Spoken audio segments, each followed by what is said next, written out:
Ողջույն։ Հնարավոր չէ ամբողջ ազգի արժեքների, հարգանքի, պատվի, սրբությունների նկատմամբ պատերազմ հայտարարել ու կրել։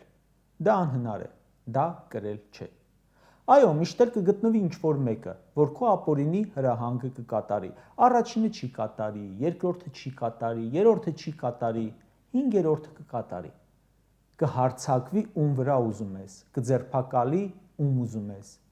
Հաստատ կգտնվի քննիչ այդ հսկայական կոմիտեում, որ կհամաձայնի գործ կարել ու մտնել պատասխանատվության տակ։ Կամիկաձե կդառնա ինչ-որ բանի դիմաց ու խաչ կքաշի իր վրա։ Այո, կգտնվի դատավոր, որ ուզածդ մարդուն կալանքի կտանի։ Կարող է անել կաշառքով, գուցե խոստումով կամ կոմպրոմատով։ Դա խիստ ժամանակավոր է։ Երբեմն Նիկոլը ընկնում է ինչ-որ մեկի հետևից ու հարցնում են, մեկա տակը բան չկար, ինչու հիմա անկար, ոչ թե 2018-ին։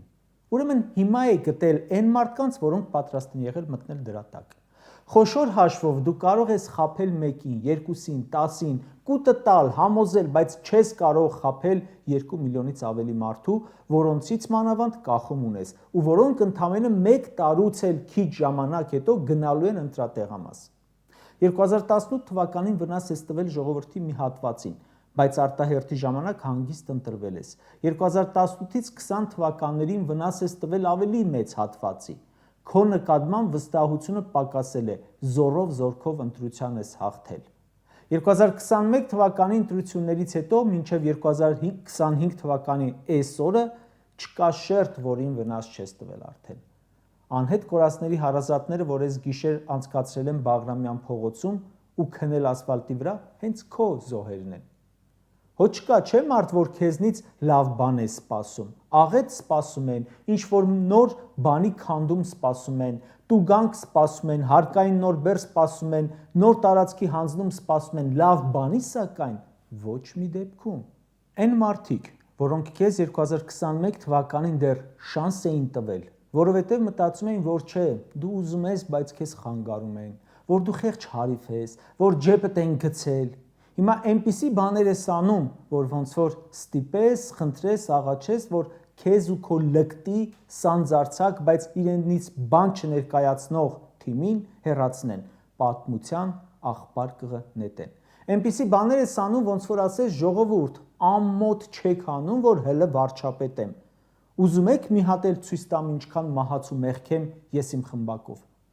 Բայց ասեմ, որ ամոթանք տալու կարիքը չկա։ Մարդիկ շատ լավ էլ հասկացել են ու վերջին ամիսներին շատ հաճախ եմ լսում թե մասնավոր զրույցներում, թե ընդհանուր խոսակցություններում, տարբեր հարցումներում, էկրաններից, որ ատամները կրճտացնելով սպասում են, ասում են ոչինչ, սրան մնաց մի տարի,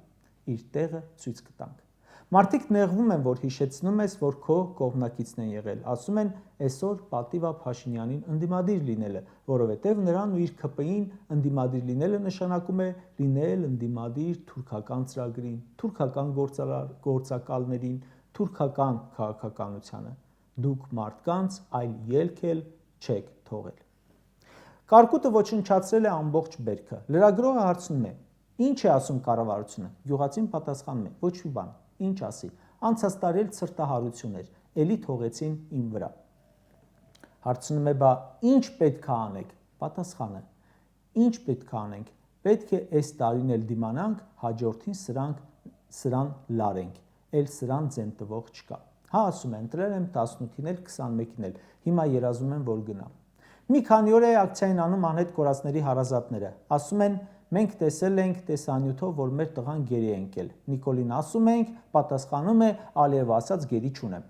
Մյուսն ասում է, տղուս ճակատագիրը անհայտ է, ամեն օր տառապանքի միջով եմ անցնում։ Անհետ կորածների քանի ծնող դարդից մահացան այս 5 տարում։ Նիկոլն ասում է, անցնող 7 տարին ձեռքբերումների տարի է եղել։ Իմ տղու անհետ կորելներ ձեռքբերումը։ Ու ավելացնում է, հույսներս այն է, որ այս մի տարին էլ արագ անցնի, սրանից պրծնենք։ Մի խելքը գլխին ղեկավար գա, մեր տղերքին պահանջի հետ տան։ Ուղղակի վախենում ենք տղերք այդքան չդիմանան։ Կառավարության դիմաց մի քանի ակցիա արեցին ՓՄՁ ներկայացուցիչները շրջանառության հարկի դեմ։ Հետո գնացին ազգային ժողով։ Խնդիրը չլուծվեց։ Լրագրողները հարցնում են, բա ինչ եք որոշել, ակցիաներ եք անելու, պատասխանում են. մեր ընդհանուր կարծիքը այն է, որ իզուր ակցիաներ չանենք, մեր ձայնը չի լսվում, մի տարի էլ կդիմանանք, կգա նորմալ ղեկավար, հետ կբերի հաստատագրված վճարի համակարգը։ Եկեղեցու վրա գրող է, եպիսկոպոսին հարցնում եմ, էլ ինչպես եք արձագանքելու, ինչ գործողությունների եք դիմելու, պատասխանում է. մեր եկեղեցին 1700 տարուց ավելի այնքան բաներ է տեսել, ոչինչ, մի տարի էլ սա կտեսնի ու հրաժեշտ կտա սրանց։ Ամենուր է այդպես։ Կարող եմ չասել, որովհետև բոլորից շրջապատում էլ կա այդ քննարկումը, անգամ ՔՊԻ, այն հարբեցող падգամավորը իզուր չէր ասում։ Վարորդների Facebook-յան խմբեր կան։ Մեկը գրում է, որ ավտոմեքենան թալանել են 7 անգամ։ Այս վերջին անգամ որոշել է այլևս հայելիները տարբերանշանը չդնել։ Գրում է, մեկ է գողանում են, ոստիկանությունը չի բացահայտում, երևի համատեղ բիզնես է հանցագործների հետ։ Ասում է, մի քանի ամիս կդիմանամ, չեմ քշի, հեսա տարին ֆռած կգա նորմալ ղեկավար, դրանց հախից կգա նոր կսարքեմ։ Ու բազմաթիվ վարորդներ հավանության են արժանացնում հենց այդ գրառումը։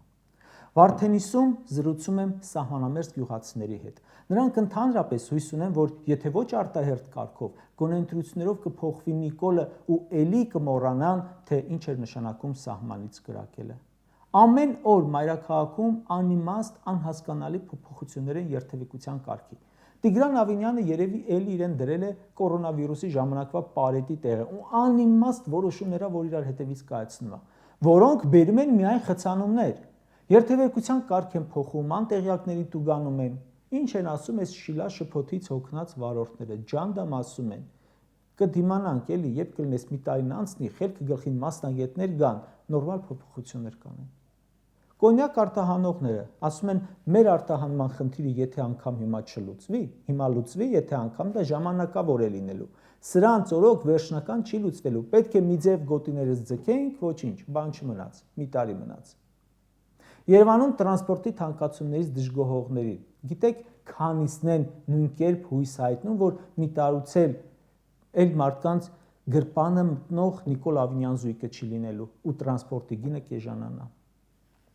Կամ Քասախի տրանսպորտը հանել են, մի մասը բողոքի ակցիա է անում, մի մասը չի անում, ասում են սրանք մարդկային լեզուն չեն հասկանում, ինչքան էլ ակցիա անենք, հարցը չեն լուծի, բերման կենթարկեն, կծեծեն, ոչինչ ասում է, ավտոբուսով կհասնեմ Երևան,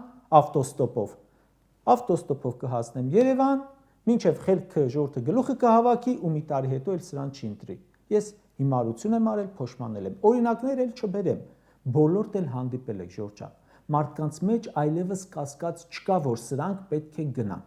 Իրենք արդեն որոշում են կայացրել, որ մեկ տարի հետո այսօրը Նիկոլը լինելու է արդեն նախկին, որովհետև կրկնում են բոլորի նկատմամբ են վատ վարվել, եկեղեցու նկատմամբ, բանակի, գյուղացու, քաղաքացու, սփյուռքի, սահմանամերձի, բիզնեսմենի, թոշակառուի, նպաստառուի, ուսանողի, ուսուցչի եւ բոլորի։ Ժողովուրդը պատրաստ չէ Նիկոլին դիմավորել երրորդ ժամկետում։ Այդ մասին իրենք ՔՊՆ-ն գիտի ու հենց դրա համար է, որ Ալենը օրը 10 անգամ ասում է մեկ է մեզ են ընտրելու։ Բա որ վստահ ես, ինչ ես ամեն օր ասում ու ամեն անգամ ձենդ մի օկտավա բարձրացնելով։ Հասկանում եմ, որ մեր ամենախոշոր խնդիրները թողած բերեցի կենցաղային օրինակներ։ Սրանց ամենամեծ ձախողումը Արցախի հարցում էր։ Արցախի կորստի համար մտահոգները վաղուց են իրենց ընտրությունը կատարել ու վստահ եմ ոչ Նիկոլի օգտին։ Բայց հավատացեք, բոլորս էլ գիտենք, մեր ժողովրդին պարզվեց ու ցավոք Արցախի կորուստը այդքան ցավ չպատճառեց։ Խոստովանենք, որ ամեն մարդ իր անձնական շարժառիթը ունեցավ իր ընտրությունը կատարելու այս կամ այն ուժի օգտին։ Բայց որ Նիկոլին ընտրածները ինչ շարժառիթով էլ որ լինի, ձախողել են իրենց ընտրության մեջ, դա հոգաստ է։ Սա մեր կենցաղի օրինակներից է ու ամեն մարդ երևի իրեն ամենից հուզող թեմաներով է կողմնորոշվելու ու ամեն մեկն էլ գիտի, որ իրեն հուզող խնդրի լուծողը Նիկոլը չէ։ Բոլոր կողմերին, բոլոր թեմաներով վնաս է տվել։ Լավ է, որ որոշել եք ժողովուրդ ջան, որ չեք հանդուրժելու նրան եւս մեկ ժամկետ, բայց վատ է, որ այդ մեկ տարում չգիտենք ինչքան վատ բաներ կլինեն մեր երկրի հետ։ Սա արդեն ամեն օր է մի պլանկա իջեցնում, մի կարմիր գիծ տրորում, վաղը Թուրքիա է գնում, ռետինն առած, որ ջնջի մյուս ազգային կարմիր գծերը։ Կարճ ասած,